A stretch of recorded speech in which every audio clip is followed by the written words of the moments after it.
যুক্তরাজ্যে ছোট নৌকায় আসা অভিবাসীরা দেশে পৌঁছানোর কয়েক ঘণ্টার মধ্যেই অবৈধভাবে ডেলিভারি ড্রাইভারের কাজ শুরু করছেন এমন চাঞ্চল্যকর তথ্য উঠে এসেছে ব্রিটিশ সংবাদ মাধ্যম এর এক অনুসন্ধানে। প্রতিবেদনে বলা হয়েছে, লন্ডনের একটি ৩ তারকা হোটেলে করদাতাদের অর্থে থাকা অভিবাসীদের অনেকেই ডেলিভারো, জাস্ট ইট এবং উবার ইটসের লোগোযুক্ত বাইকে খাবার ডেলিভারি করছেন।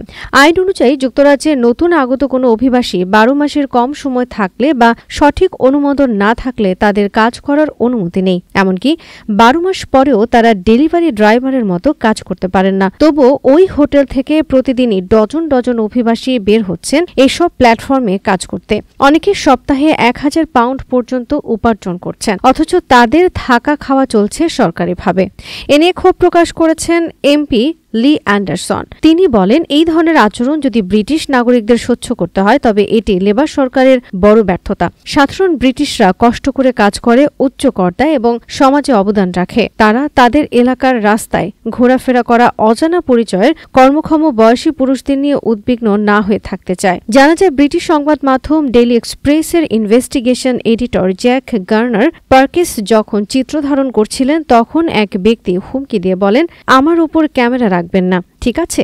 আবার ক্যামেরা তুললে আপনার মুখ ফাটিয়ে দেব। পরবর্তীতে দ্য সান পত্রিকার এক সাংবাদিক আফগান শরণার্থী সেজে গিয়েছিলেন। মাত্র ১০ মিনিটের মধ্যেই এক ডেলিভারি এজেন্ট তাকে অ্যাকাউন্ট অফার করে। জিজ্ঞেস করা হলে যে তার কোনো ডকুমেন্ট নেই, তখন সেই এজেন্ট বলেন, আপনাকে কেউ ধরতে পারবে না ইনশাল্লাহ। ডেলিভারো ও জাস্ট ইটের ভাড়া অ্যাকাউন্ট অনলাইনে মাত্র ৪০ পাউন্ড সাপ্তাহিক মূল্যে পাওয়া যায়, যেগুলোতে ডকুমেন্ট ছাড়াই অন্য কেউ ডেলিভারি করতে পারে। হোম অফিস জানিয়েছে তারা এই রিপোর্টের ভিত্তিতে ব্যবস্থা নিচ্ছে। অবৈধ কাজ কিংবা অসামাজিক আচরণের রিপোর্ট পেলে আমাদের ইমিগ্রেশন এনফোর্সমেন্ট টিম তা তদন্ত করে। আমরা গিগ ইকোনমির মধ্যে অবৈধ কর্মসংস্থান রুখতে নতুন আইন প্রণয়ন করছি। এ নিয়ে ডেলিভারি কোম্পানি ডেলিভারও এক বক্তব্যে জানায়, আমরা কঠোরভাবে পরিচয় যাচাই করে থাকি। কেউ যদি কাজ করার বৈধ অধিকার প্রমাণ করতে না পারে তবে তাকে আমাদের প্ল্যাটফর্মে কাজ করতে দেওয়া হয় না। প্রতিদিন ডিভাইস লগ ইনের সময়ও অতিরিক্ত যাচাই করা হচ্ছে।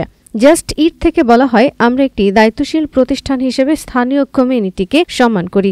আমাদের ডেলিভারির জন্য নির্ধারিত নীতিমালা রয়েছে এবং তা কঠোরভাবে মানা হয়েছে। উবার ইটস কোম্পানি জানায়, আমরা হোম অফিস সহ বিভিন্ন সংস্থার সঙ্গে কাজ করছি। নতুন প্রযুক্তি ও টুলসের মাধ্যমে অবৈধ অ্যাকাউন্ট শনাক্ত করে সেগুলো মুছে ফেলছি এবং নিয়মিত আমাদের প্রক্রিয়া আপডেট করছি। তবে এই প্রতিবেদনে উঠে এসেছে কিভাবে অভিবাসন ব্যবস্থার ফাঁকফোকর ব্যবহার করে অভিবাসীরা তাড়াতাড়ি বৈধ উপার্জনের পথে যাচ্ছে এবং প্রতিষ্ঠানগুলোর নজরদারির ঘাটতিও বিষয়টিকে আরও জটিল করে তুলছে। হোম অফিসের পক্ষ থেকে কড়া পদক্ষেপ নেওয়ার প্রতিশ্রুতি দিলেও বিশ্লেষকরা বলছেন এর জন্য প্রয়োজন আরও শক্তিশালী ও প্রযুক্তি নির্ভর সিস্টেম।